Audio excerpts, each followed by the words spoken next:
الحمد لله رب العالمين والصلاة والسلام على سيد الأنبياء والمرسلين وعلى آله وأصحابه أجمعين. أما بعد فأعوذ بالله من الشيطان الرجيم. بسم الله الرحمن الرحيم. شهر رمضان الذي أنزل فيه القرآن هدى للناس وبينات من الهدى والفرقان فمن شهد منكم الشهر فليصم. صدق الله مولانا العظيم وصدق رسوله النبي الأمي الكريم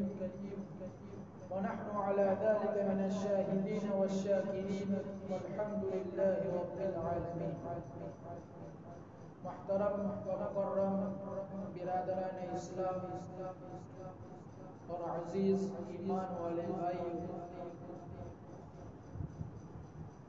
رمضان المبارک کا مقدس مہینہ چونکہ عن قریب آنے والا ہے اور اس کی آمد انتہائی قریب ہے، اور یہ رمضان المبارک کا مہینہ اللہ تبارک و تعالی کی جانب سے بہت بڑی نعمت ہے۔ رمضان المبارک کے اس مہینے کی فضیلت کو، اس کی حقیقت کو اور اس کی قدر و قیمت کو ہم کیسے جان سکتے ہیں؟ کیونکہ ہم تو دن رات دنیاوی کاروبار میں ہی الجھے ہوئے ہیں اور صبح سے لے کر شام تک اسی دنیا ہی کے پیچھے اور اسی دنیا ہی کی دور و دھوپ میں لگے ہوئے ہیں۔ ہم کیسے جان سکتے ہیں کہ اس کی قدر و قیمت کیا ہے، اس کی فضیلت اور اس کی حقیقت کیا ہے؟ اللہ تبارک و تعالی اپنے فضل سے جن لوگوں کو، جن حضرات کو نوازتے ہیں اور اس مقدس رمضان المبارک کے مہینے میں اللہ جل شانہ کی طرف سے جو انوار و برکات کا سیلاب امد آتا ہے، جو انوار و برکات کا سیلاب آتا ہے، اس کو پہچانتے ہیں۔ ایسے حضرات کو ان لوگوں اس مہینے کی قدر و قیمت معلوم ہوتی ہے، اس مہینے کی حقیقت معلوم ہوتی ہے۔ آپ نے یہ حدیث تو بہت مرتبہ سنی ہوگی کہ جب نبی کریم صلی اللہ علیہ وسلم رجب کا چاند دیکھتے تھے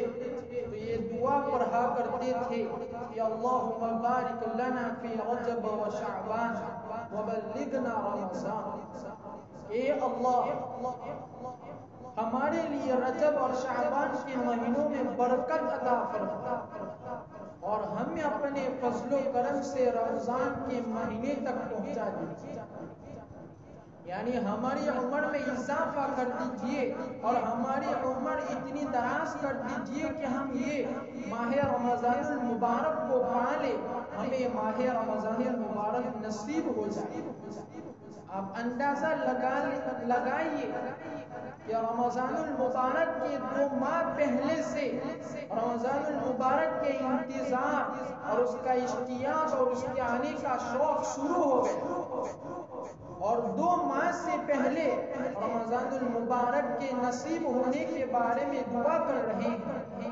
کہ اللہ ہمیں رمضان المبارک کے مہینے تک پہنچا دیجیے، ہمیں رمضان المبارک کا مہینہ نصیب فرمائے۔ یہ وہی شخص کر سکتا ہے جس کو رمضان المبارک کی صحیح قدر و قیمت معلوم، یہ وہی شخص کر سکتا ہے۔ بہرحال یہ رمضان المبارک کا مہینہ بڑے برکت والا، رحمت والا اور عظمت والا ہے، اور اس مہینے کا پالنا ایک بہت بڑی نعمت ہے۔ اس پر اللہ تبارک و تعالی کا شکر ادا کرنا چاہیے۔ اللہ تبارک و تعالی جہاں روزوں کا ذکر کیا قرآن کریم میں، جن آیات کریمہ میں، اس کے تحت اس کے ضمن میں اللہ تبارک و تعالی فرماتے ہیں وَلِتُكْمِلُوا الْعِدَّةَ وَلِتُكَبِّرُوا اللَّهَ عَلَى مَا هَدَاكُمْ وَلَعَلَّكُمْ تَشْكُرُونَ۔ اللہ تبارک و تعالی چاہتا ہے کہ تم اس کی کو پورا کرو، یعنی تم رمضان المبارک کے ماہ کو پورا کرو اور تم اللہ تبارک و تعالی کا شکر ادا کرو اور اس کی بڑائی بیان کرو اس بات پر کہ اللہ تبارک و تعالی نے تمہیں ہدایت عطا فرمائی اور تم اللہ تبارک و تعالی کا شکر ادا کرو وَلَعَلَّكُمْ تَشْكُرُونَ، یعنی اللہ تبارک و تعالی نے اپنے فضل و کرم سے ہم کو رمضان المبارک کے مہینے تک پہنچا دیا اور اس مہینے کے اندر ہمیں اپنی عبادت کرنے کی توفیق عطا فرمائی، لہذا تم کو چاہیے کہ تم اللہ تبارک و تعالی کی کبریائی کو اور بڑائی کو بیان کرو اور اس عظیم نعمت کے بنا پر تم اللہ تبارک و تعالی کا شکر ادا کرو۔ رمضان المبارک کا مہینہ ایک بہت بڑی نعمت ہے، ایک طویل حدیث سے اس کی وضاحت ہو جاتی ہے۔ اس کی تفصیل یہ ہے کہ حضرت طلحہ بن عبید اللہ رضی اللہ تعالیٰ عنہ بیان فرماتے ہیں کہ دو شخص نبی پاک صلی اللہ علیہ وسلم کی خدمت میں حاضر ہوئے، وہ دونوں یہودی تھے، وہ دونوں نبی کریم صلی اللہ علیہ وسلم کے ہاتھوں پر مسلمان ہو گئے اور ان دو ساتھی میں سے ایک ساتھی جو تھا وہ اللہ تبارک و تعالیٰ کی عبادت کرنے میں بہت زیادہ محنت کرنے والا تھا، یعنی بہت زیادہ عبادت کرتا تھا اور وہ ساتھی جہاد میں شریک ہو کر شہید ہو گیا اور جو دوسرا ساتھی تھا وہ اس ساتھی کے 1 سال تک زندہ رہا اور 1 سال کے بعد اس کا انتقال ہو گیا، یعنی شہید ہونے والے اپنے ساتھی سے 1 سال کے بعد اس کا انتقال ہو گیا۔ حضرت طلحہ فرماتے ہیں کہ میں نے خواب میں دیکھا کہ میں جنت کے دروازے پر ہوں اور یہ دونوں ساتھی جو مسلمان ہوئے تھے وہ بھی جنت کے دروازے پر موجود ہیں۔ جنت سے ایک فرشتہ نکلا اور جس ساتھی کا بعد میں انتقال ہوا تھا، یعنی 1 سال کے بعد انتقال ہوا تھا، اس کو سب سے پہلے جنت میں داخل ہونے کی اجازت دی۔ پھر دوسری مرتبہ وہی فرشتہ آیا اور شہید ہونے والے ساتھی کو جنت میں داخل ہو جانے کی اجازت دی اور پھر تیسری مرتبہ وہ فرشتہ میرے پاس آیا اور مجھے کہنے لگا کہ تم واپس چلے جاؤ، تمہارا وقت ابھی نہیں آیا۔ حضرت طلحہ فرماتے ہیں کہ صبح کو اٹھ کر میں نے اپنے خواب کے بارے میں لوگوں کو بتایا تو لوگ تعجب کرنے لگے۔ نبی کریم صلی اللہ علیہ وسلم کو جب اس واقعے کا علم ہوا، جب معلوم ہوا اس قصے کے بارے میں، اس خواب کے بارے میں، تو نبی کریم صلی اللہ علیہ وسلم نے ارشاد فرمایا کہ تم کو کس بات پر تعجب ہے، اس بات پر تم تعجب کرتے ہو؟ تو لوگوں نے کہا کہ یا رسول اللہ، ان دونوں ساتھیوں میں سے جو پہلا انتقال ہوا وہ اللہ تعالیٰ کی عبادت کرنے میں بہت زیادہ محنت کرنے والا تھا اور وہ جہاد میں شہید ہو کر انتقال ہوا، یعنی جہاد میں شریک ہو کر شہید ہو گیا ہے، اس کے باوجود جو دوسرا ساتھی بعد میں انتقال جس کا ہوا اس کو سب سے پہلے جنت میں داخل کیا۔ اس پر ہمیں تعجب ہے کہ شہید ساتھی کو پہلے کیوں نہیں جنت میں داخل ہونے کی اجازت دی گئی؟ تو آپ صلی اللہ علیہ وسلم نے فرمایا کیا یہ ساتھی اپنے شہید ساتھی کے انتقال کے بعد 1 سال تک زندہ نہیں رہا؟ تو لوگوں نے کہا کہ یقیناً وہ 1 سال تک زندہ رہا۔ پھر آپ صلی اللہ علیہ وسلم نے فرمایا کیا اس نے رمضان کا مہینہ پا کر اس نے روزے نہیں رکھے؟ لوگوں نے کہا یقیناً اس نے روزے رکھے۔ پھر فرمایا کیا اس نے اس 1 سال کے اندر اتنی نمازیں نہیں پڑھی؟ لوگوں نے کہا یقیناً اس نے نمازیں پڑھی۔ تو آپ صلی اللہ علیہ وسلم نے فرمایا کہ اس آدمی کے عمل کے درمیان اور شہید ہونے والے ساتھی کے عمل کے درمیان اتنا ہی فاصلہ ہے جتنا کہ زمین و آسمان کے درمیان کا فاصلہ ہے۔ خلاصہ یہ ہے کہ وہ شہید ہونے والے ساتھی کے انتقال کے بعد، اس کے شہید ہو جانے کے بعد 1 سال تک زندہ رہا اور 1 سال تک اس نے عبادتیں کی۔ اس عبادتوں کے نتیجے میں اور رمضان المبارک کے روزوں کے نتیجے میں اس کو سب سے پہلے جنت میں داخل ہونے کی اجازت دی گئی۔ تو دوستوں اور بزرگوں، یہ رمضان المبارک کے مہینے کی فضیلت اس حدیث مبارکہ سے بھی پتہ چلتی ہے، اس لیے ہمیں چاہیے کہ ہم اس رمضان المبارک کے مہینے کو غنیمت جانیں اور اس میں خوب عبادت کرنا ہی اس نعمت کی قدر کرنا ہے۔ اس لیے جس کو بھی یہ مبارک مہینہ نصیب ہو جائے، جو حضرات یہ مبارک مہینہ پالے، تو چاہیے کہ اس کو غنیمت جانے اور اس مقدس رمضان المبارک کی گھڑیوں اور اس کے اوقات کو عام دنوں کی طرح ضائع کرنے سے بچے، اس لیے کہ رمضان المبارک کی ان اوقات کو اور ان گھڑیوں کو ضائع کرنے والے کے حق میں فرشتوں کے سردار کی بددعا ہے اور پیغمبروں کے سردار کی اس پر آمین ہے۔ یعنی حضرت جبرائیل علیہ السلام نے رمضان المبارک کے اوقات کو ضائع کرنے والے کے لیے بددعا فرمائی ہے اور نبی پاک صلی اللہ علیہ وسلم نے اس پر آمین کہی ہے، یعنی اے اللہ کی اس بددعا کو قبول کر لے۔ ایک حدیث پاک میں آتا ہے کہ جبرائیل علیہ السلام نے بددعا فرمائی۔ کیسی بددعا فرمائی؟ کہ اس آدمی کی ناک خاک آلود ہو جس نے رمضان المبارک کا مہینہ پایا، جس کے پاس رمضان کا مہینہ آیا لیکن اس کی مغفرت نہیں، یعنی وہ آدمی ذلیل و خوار ہو جائے اور ناکام و نامراد ہو جائے، اور اس پر نبی پاک صلی اللہ علیہ وسلم نے آمین کہا کہ اللہ تو اس بددعا کو قبول کر لے۔ یہ رمضان کا مہینہ مغفرت کا مہینہ ہے، لیکن اس کے باوجود بندہ اس میں عبادت کر کے اپنے آپ کی مغفرت نہ کرے تو یہ سب سے بڑی نعمت سے محرومی ہے، بلکہ یہ سید الملائکہ اور سید الانبیاء کی بددعا کا مستحق ہو جائے۔ اللہ تعالی ہماری حفاظت فرمائے۔ تو یہ اتنی بڑی نعمت ہے، تو اس نعمت کا قدر کرنے والا انسان بہت زیادہ پسندیدہ اور خوش قسمت اور خوش نصیب ہے، اور اس کو ضائع کرنے والا بڑا بدبخت اور بد نصیب ہے۔ اب ہم رمضان المبارک کے مہینے کی تیاری کیسے کریں اور ہم اس کا استقبال کس طرح کریں، اس کے بارے میں چند باتیں بیان کی جاتی ہیں۔ تو سب سے پہلی بات یہ ہے کہ ہم اس رمضان المبارک کے مہینے میں روزہ رکھنے کا پختہ ارادہ کریں۔ یہ روزہ جو ایک ایسی پسندیدہ اور ایسی محبوب اللہ تبارک و تعالیٰ کی عبادت ہے کہ دوسری ساری عبادتوں کے بارے میں اجر و ثواب لکھنے کی ذمہ داری اللہ تبارک و تعالیٰ نے فرشتوں کے حوالے کر دی ہے، فرشتوں کے سپرد کر دی ہے، لیکن روزہ ایک واحد عبادت ایسی ہے کہ اس کا اجر و ثواب لکھنے کی ذمہ داری خود اللہ تبارک و تعالیٰ نے لی ہوئی۔ اللہ تبارک و تعالیٰ نے فرمایا کہ چونکہ یہ روزہ خالصتاً میرے لیے رکھا جاتا ہے، اس لیے میں ہی اس پر اس کا ثواب دوں گا اور اس کا اجر عطا کروں گا۔ حدیث پاک میں وَأَنَا أَجْزِي بِهِ کے الفاظ آئے ہیں کہ میں ہی اس کا بدلہ دوں گا اور میں ہی اس پر ثواب دوں گا اور اجر و ثواب سے اس کو نوازوں گا۔ اور کیوں نہ ہو، اس لیے کہ روزہ ایک ایسی عبادت ہے جس میں کبھی ریاکاری نہیں ہو سکتی۔ آپ دوسری ساری عبادتوں کو اٹھا کر دیکھ لیجئے، ہر ایک عبادت میں ریاکاری ہو سکتی ہے، لیکن روزہ ایک ایسی عبادت ہے، ہمارے سامنے روزہ دار انسان بیٹھا ہوا ہوگا لیکن ہم کو معلوم نہیں ہوگا کہ اس کا روزہ ہے۔ روزہ ایک ایسی عبادت ہے کہ اس میں ریاکاری نہیں ہو سکتی۔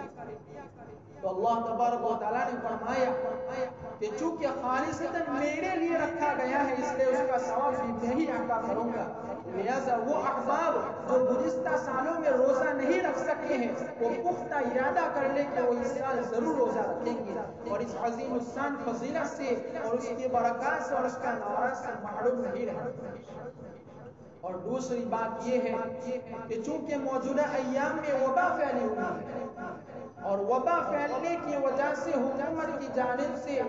اور بہت سے اہل علم کی جانب سے گھروں میں نماز پڑھنے کے لیے کہا گیا ہے۔ ہمارے یہاں تو صرف عشاء کی نماز کا مسئلہ ہے، دعا کرو کہ اللہ تعالیٰ عشاء کی نماز کے مسئلے کو بھی حل کر دے اور ہم کو مسجد میں ہی عشاء کی نماز اور تراویح پڑھنے کی توفیق عطا فرمائے۔ لیکن بعض جگہوں پر تو مساجد کو بند کر دیا گیا ہے، تو ایسی صورتحال میں یہ کرنا ہے کہ جو حضرات گھروں میں نماز پڑھنے کا ارادہ رکھتے ہیں تو ان کو چاہیے کہ ماہ رمضان المبارک کے آنے سے پہلے گھر کو اچھی طریقے سے صاف کر لے، اور خصوصاً جس کمرے میں نماز کو باجماعت پڑھنا ہے، یعنی باجماعت نماز پڑھنے کے لیے کسی کمرے کو خاص کر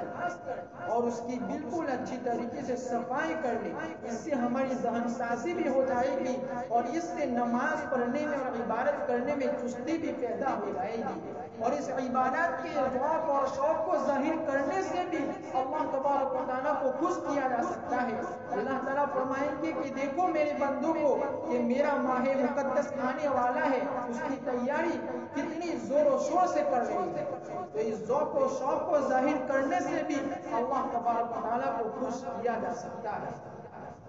اور جو حضرات نماز اور تراویح گھروں میں پڑھنے کا ارادہ رکھتے ہیں تو انہیں چاہیے کہ وہ اکیلے نماز نہ پڑھے بلکہ جماعت کے ساتھ نماز پڑھے،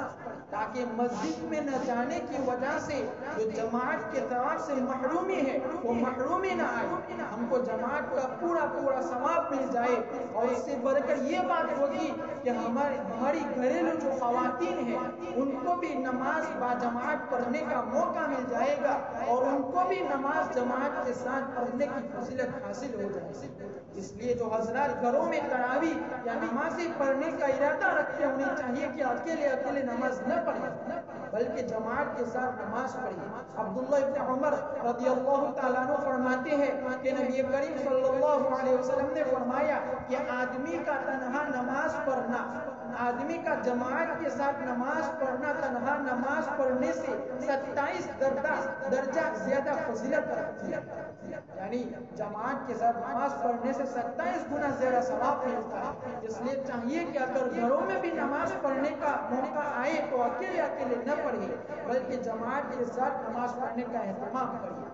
اور عام دنوں میں تو نماز جماعت کے ساتھ پڑھنا ضروری ہے ہی، لیکن اس مقدس مہینے میں اور خاص طور پر ان شعبان کے 10 دنوں میں اور رمضان المبارک کے 30 دن کل ملا کر 40 دن جماعت کے ساتھ اور تکبیر اولیٰ کے ساتھ نماز پڑھنے کا اہتمام ضرور کرنا چاہیے۔ اگر ہم یہ کریں گے تو ہم فضیلت کے مستحق ہوں گے۔ وہ یہ ہے کہ انس بن مالک رضی اللہ تعالیٰ عنہ فرماتے ہیں کہ نبی کریم صلی اللہ علیہ وسلم نے فرمایا کہ جو بندہ 40 دن تک جماعت کے ساتھ تکبیر اولیٰ کے ساتھ نماز پڑھتا ہے تو اس کے لیے 2 براتیں لکھ دی جاتی ہے۔ ایک برات یہ لکھ دی جاتی ہے کہ جہنم سے وہ بری ہے، جہنم سے اس کی برات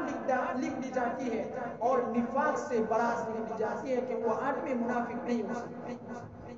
اس لیے ہمیں چاہیے کہ خصوصاً رمضان المبارک کے پورے مہینے میں تکبیر اولیٰ کے ساتھ نماز پڑھنے کی کوشش اور اہتمام کرنا چاہیے، اور رمضان المبارک کے بعد پورے سال بھی یہ فکر ہونی چاہیے اور یہ کوشش ضرور کرنی چاہیے کہ بغیر کسی وجہ سے ہماری تکبیر اولیٰ فوت نہ ہو۔